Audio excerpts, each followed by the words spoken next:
The house needed repairs. I sold the car. We all make sacrifices, right?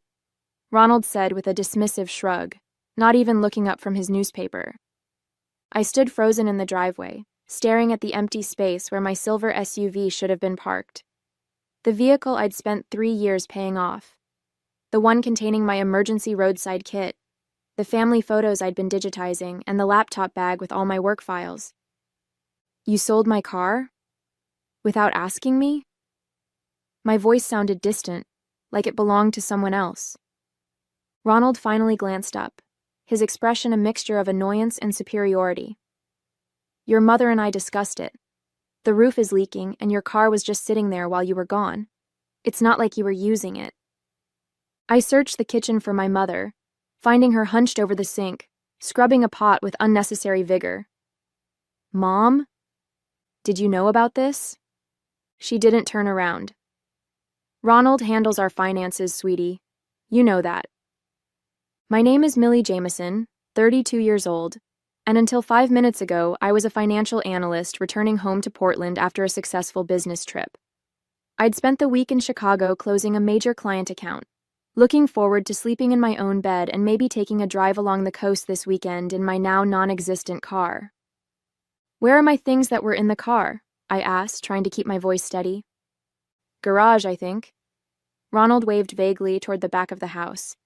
Some guy named Jerry bought it. Gave us a fair price, all things considered. That car had a lot of miles on it. Jerry who? I pressed. Did you get his contact information? Ronald sighed dramatically. What does it matter? The deal's done. Be a team player for once, Millie. Your mother and I have been letting you stay here rent-free for months. I bit back the reminder that I'd moved in temporarily to help them when Ronald lost his contracting job, that I'd been paying for groceries, utilities, and half their mortgage payment despite having my own apartment that now sat empty, that the rent-free arrangement had been their suggestion when they were facing foreclosure. Instead, I walked silently to the garage, where I found my belongings haphazardly dumped into a plastic storage bin. My laptop was missing. So was the external hard drive containing my backup files. Those electronic things fetched a decent price, too, Ronald called from the doorway, as if reading my thoughts. Jerry threw in an extra $300 for them. Should cover the plumber's bill. As I stared at him, something cold and clear crystallized in my chest. This wasn't just about the car. This was about power, Ronald's need to assert it, and his fundamental belief that anything I owned was ultimately his to dispose of. What he didn't know was how very, very wrong he was. My mother married Ronald Weber 4 years ago, after a whirlwind 6-month courtship that began when he renovated her kitchen. He seemed charming back then, confident, capable, full of big plans and bigger promises. I was 28, living in Seattle and building my career at an investment firm. I flew home for their small wedding, genuinely hoping Ronald would make my mother happy after a decade of loneliness following my father's death. The first signs of trouble appeared just months after the honeymoon. Ronald's contracting business began struggling, with clients complaining about unfinished work and permit violations. He blamed the economy, unreasonable customers, jealous competitors, never himself. Then came the drinking, the gambling debts, the calls from collection agencies that my mother tried to hide from me during our weekly video chats. A year ago, I transferred to my firm's Portland office and moved into my mother's house temporarily when the bank threatened foreclosure. I intended to stay for a month while helping them restructure their finances. 1 month became 3, then 6, as I discovered the true extent of their financial troubles. It's just until Ronald gets back on his feet, my mother would say, her eyes both hopeful and apologetic. I created budgets that Ronald ignored. I paid bills he forgot about. I set up automatic transfers from my account to theirs to cover essential expenses. When I suggested Ronald look for steady employment, rather than chasing elusive contracting jobs, he bristled. I'm not punching a clock for some corporation at my age, he'd declared. I've got prospects lined up. Big ones.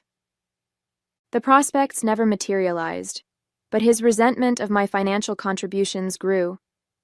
He began making snide comments about handouts and temporary assistance, as if I were a government program rather than family. He questioned my spending habits while making unnecessary purchases himself. He borrowed my credit card for gas, then acted offended when I asked him to repay me. Still, I stayed, partly for my mother's sake and partly because I was making progress. Their mortgage was current again. The credit card balances were slowly decreasing. I'd even helped my mother open a separate savings account, encouraging her to rebuild her emergency fund in case Ronald's big prospects never came through. What Ronald didn't know, what I had deliberately kept from him, was that 6 months ago, my mother had added me as a joint account holder on their main checking account.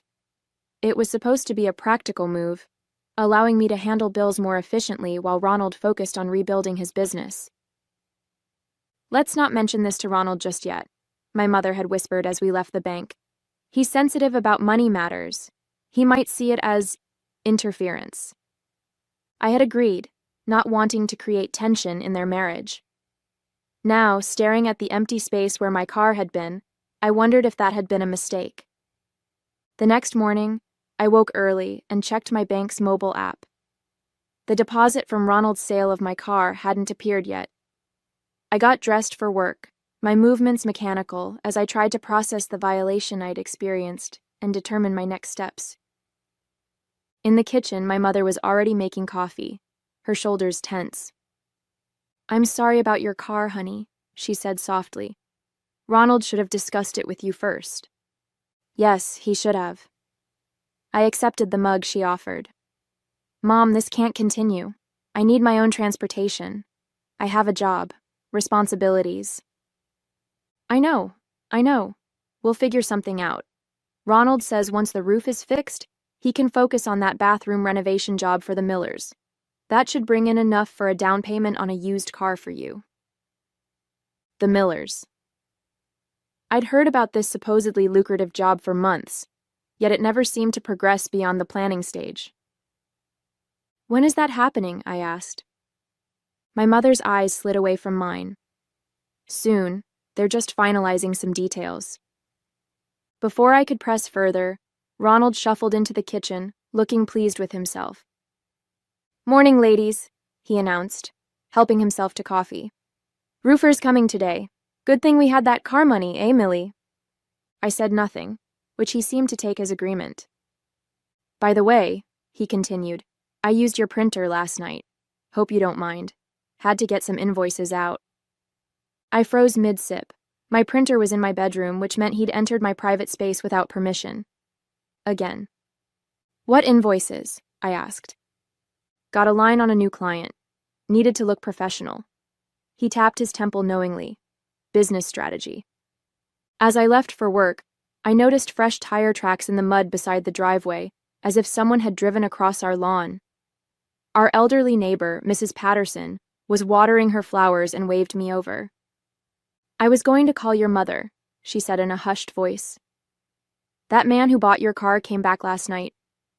He and your stepfather were loading things into a truck. I thought you should know." A chill ran through me. "What things?" Mrs. Patterson shrugged. "Couldn't see clearly in the dark. Boxes, some furniture maybe. They were trying to be quiet about it." I thanked her and drove to work in my rental car, my mind racing. What else had Ronald sold? What else was missing that I hadn't yet noticed? During my lunch break, I called the bank where my mother and I held our joint account. The balance was significantly lower than it should have been. "There was a withdrawal yesterday," the representative informed me. $5,000 cash. The roof repair was supposed to cost $1,200. The car had sold for nearly $8,000, according to Ronald. When I returned home that evening, the roofer's truck was nowhere to be seen. No repairs had been started, Ronald's car was gone too, and my mother sat at the kitchen table, her eyes red from crying. "He's gone," she whispered. "Took the money and left. Said he'd be back in a few days once he sorted some things out." I sat beside her, taking her trembling hands in mine. "Mom, what's really going on?" "I think Ronald has a gambling problem," my mother confessed, her voice barely audible. "He's been disappearing with large amounts of money, coming back empty-handed. When I ask questions, he gets defensive or makes up stories about business investments." The admission explained so much. The chronic money shortages despite my contributions, Ronald's erratic behavior, the mysterious business prospects that never materialized. "How long have you known?"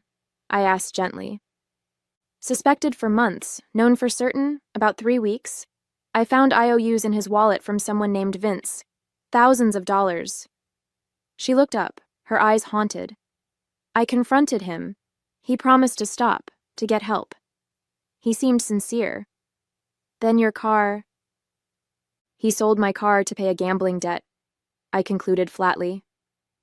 My mother nodded miserably. "Probably, and now he's taken the money from our account too." I spent the weekend helping my mother piece together the extent of Ronald's deception. We found pawn tickets for her jewelry, including her first wedding ring from my father. We discovered credit cards opened in her name that she knew nothing about. We uncovered a second phone with threatening text messages from creditors. On Monday morning, I went to work early to use the company's secure internet connection. I logged into the joint account I shared with my mother and enabled notifications for any transaction, no matter how small. Then I called my bank to freeze my personal accounts and credit cards. By Wednesday, Ronald still hadn't returned. My mother was frantic, alternating between worry for his safety and anger at his betrayal. I suggested she file a police report, but she resisted. "He's still my husband, Millie. What if he's in real trouble? What if someone's threatening him?" Her loyalty, even now, was both admirable and frustrating. I focused instead on practical measures, helping her close vulnerable accounts and document what was missing. Thursday night, my phone pinged with a transaction alert, a $2,000 withdrawal from our joint account, made at an ATM in a neighboring town. I showed my mother the notification with grim satisfaction. "At least now we know he's alive." She nodded, relief battling with betrayal in her expression. "What do we do now?" "We protect what's left," I decided. "First thing tomorrow, we're going to the bank." The bank manager's office was quiet and discreet as my mother signed the paperwork to remove Ronald from her accounts. She'd brought identification, marriage certificate, and bank statements. Everything needed to assert control over her finances. "I'll need to close this joint account entirely," she explained to the manager, "and open a new one with just myself and my daughter as authorized users." The manager nodded sympathetically. "That's perfectly understandable, Mrs. Weber. We can make that happen today." As we were completing the paperwork, my phone rang. Ronald's number. I stepped outside to take the call. "Where the hell is my money?" he demanded without preamble. "I tried to make a withdrawal and the account's frozen." "Where's my car?" I countered. "And my laptop? And my mother's retirement fund?" "Don't get smart with me," he snarled. "I needed that money for an important business opportunity. Your mother understood that," she agreed. "No, she didn't. She never agreed to any of this." "Put her on the phone," he demanded. "This is between me and my wife." "She's busy right now, closing your access to her accounts, actually." There was a moment of stunned silence before Ronald's voice turned cajoling. "Look, Millie, I know how this must seem, but I'm about to turn everything around. I've got a sure thing this time. Double or triple our investment. We just need to trust each other here." His practiced smoothness, the easy lies, I could finally hear them clearly, and I could see how they had worked on my mother for so long. "Come home, Ronald," I said, matching his reasonable tone. "Let's talk this through like family." "That's more like it," he replied, audibly relieved. "I'll be there tonight. We'll sort everything out." As I ended the call, I felt a grim resolve solidify within me. Ronald was coming home, thinking he could talk his way out of this, manipulate us again. He thought he'd found another opportunity to exploit our trust. Instead, he was walking into a reckoning. Ronald arrived that evening with flowers for my mother and a box of expensive chocolates for me, peace offerings purchased with our money. He entered the house with the confidence of someone who had escaped consequences all his life. "Ladies, I know I have some explaining to do," he began, his practiced charm on full display. "But first, I want to apologize for the worry I caused." My mother sat stiffly on the couch, her hands clasped tightly in her lap. I remained standing, watching him perform his contrition with a detachment that felt almost clinical. I made a mistake, he continued. A serious one. But I've learned my lesson. In fact, I've already taken steps to make things right. From his jacket pocket, he produced a check and handed it to me with a flourish. For your car, it's not the full amount yet, but it's a start. I know how much that vehicle meant to you. I examined the check, $5,000 from an account I didn't recognize, made out in messy handwriting. The bank name was obscured by a coffee stain.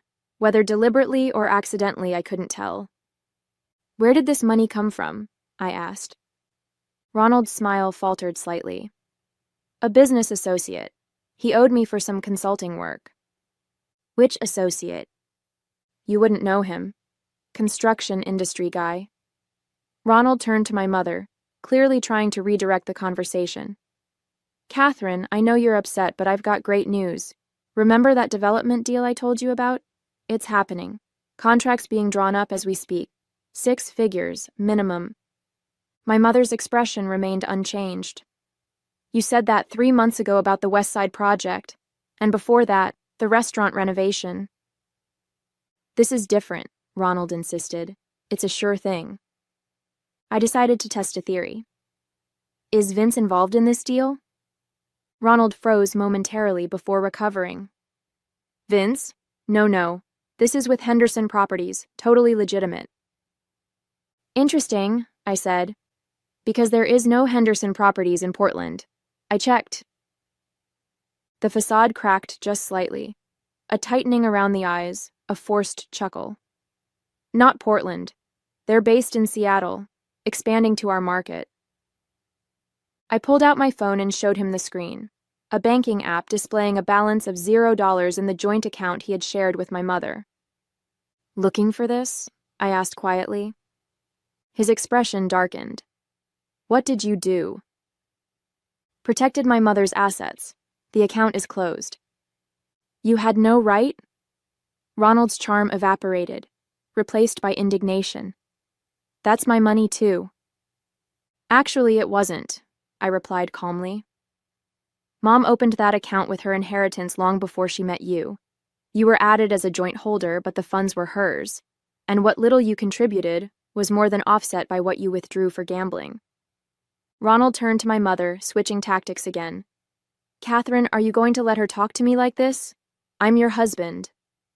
My mother took a deep breath. I found the pawn tickets, Ronald. For my mother's jewelry. For James's wedding ring. James, my father. The mention of his name seemed to catch Ronald off guard. I can explain that, he began. And I found these, she continued, placing a stack of papers on the coffee table. Credit card statements for accounts in my name that I never opened. That's identity theft, Ronald. His face flushed with anger. You're overreacting. Married couples share finances. I was handling things. By selling my daughter's car? By gambling away our savings? My mother's voice rose slightly. By lying to me for years? Ronald stood abruptly.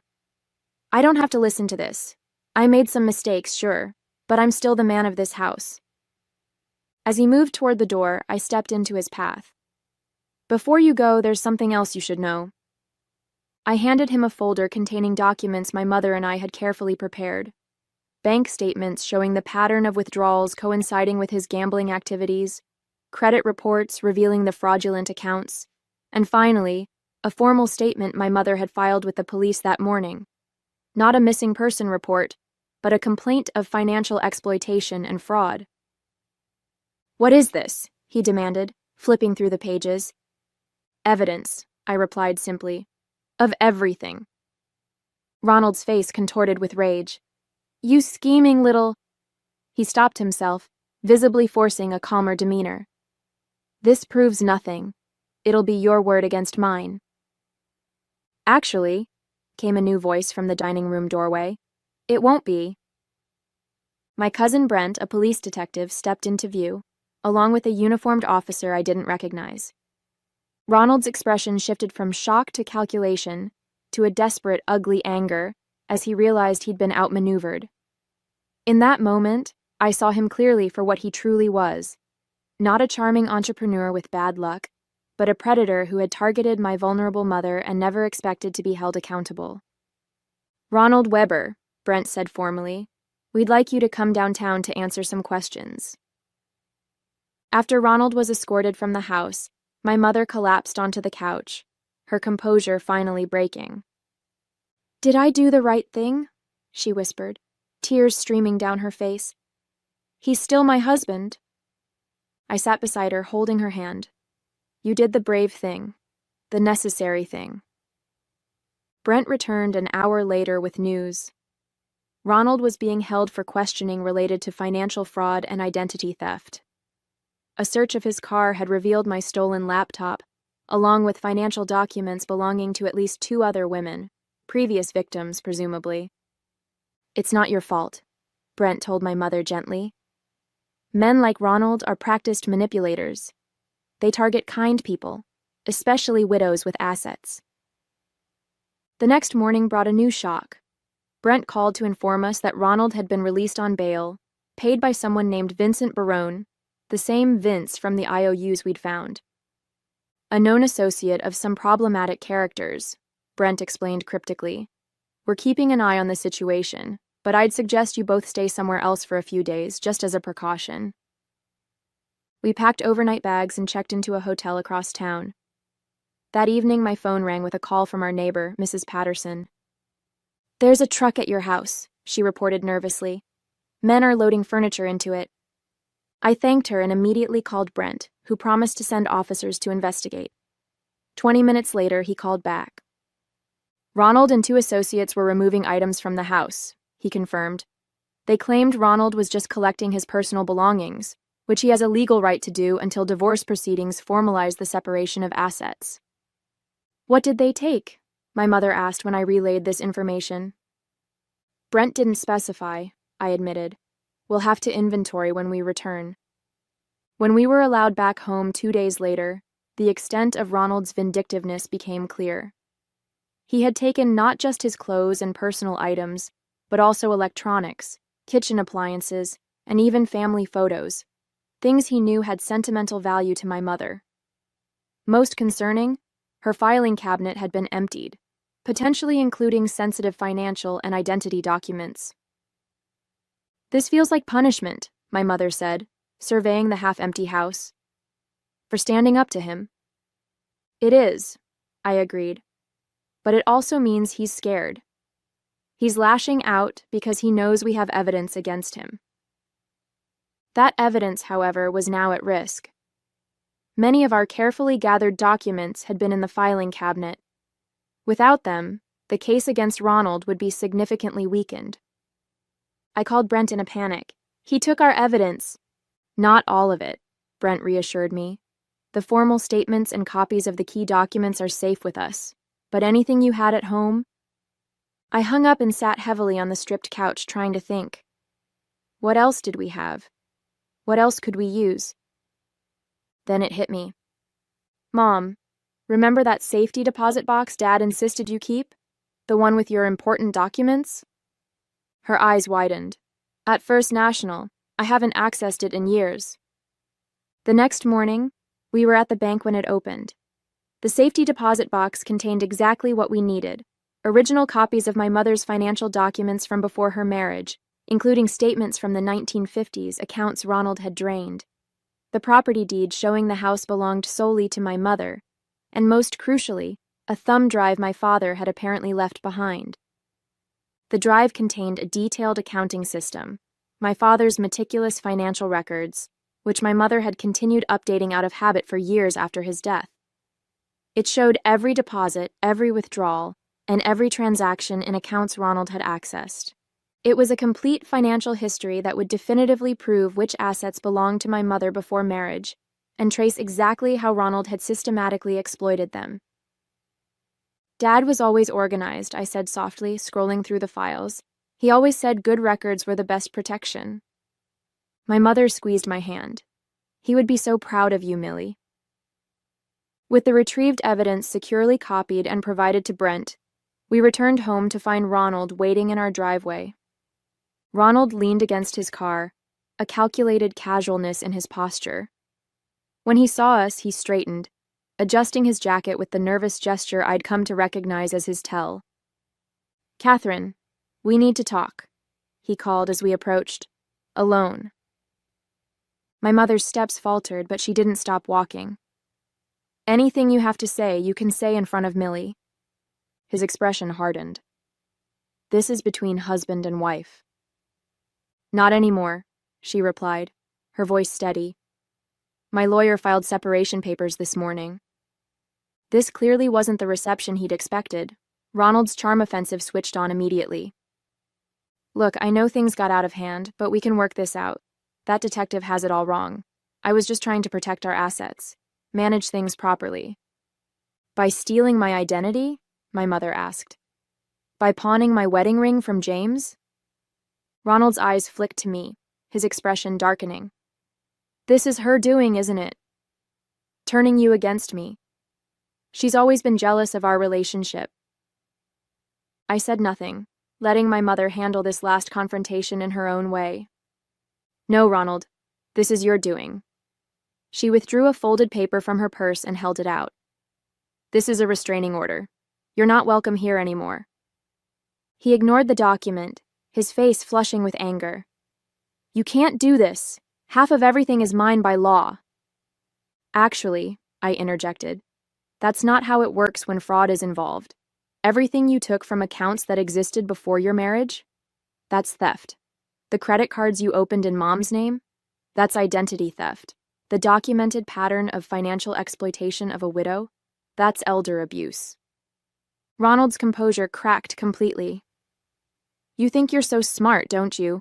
With your fancy financial job and your little spreadsheets, you've got no idea who you're dealing with." "We know exactly who we're dealing with," I replied calmly. "And so do the police, the district attorney, and the 3 other women who've come forward since your arrest." That stopped him cold. "What women? What are you talking about?" My mother stepped forward, a strength in her posture I hadn't seen in years. "Take the restraining order, Ronald.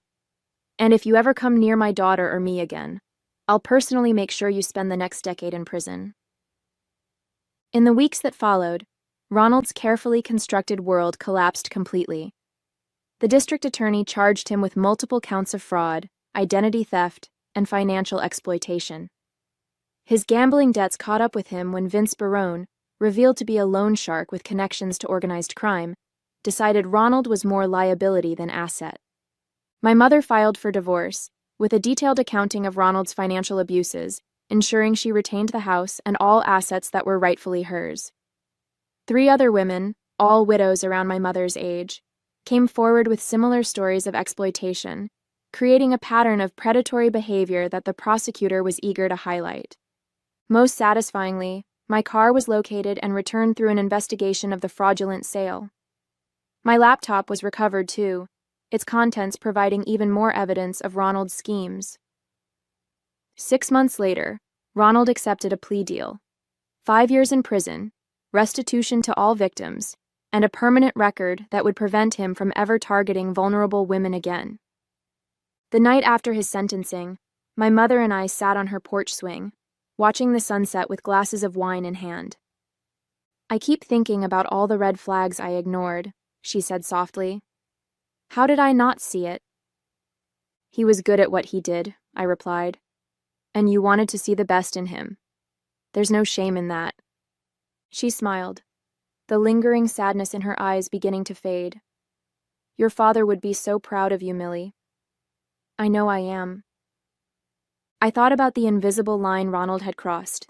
The moment he'd decided my car, my possessions, my very autonomy were his to control. He'd never imagined I would draw a different line, one he couldn't manipulate or erase. "I'm proud of us both," I said, clinking my glass against hers. "Here's to new beginnings." The house still needed a new roof, but now for the first time in years, it truly felt like home again,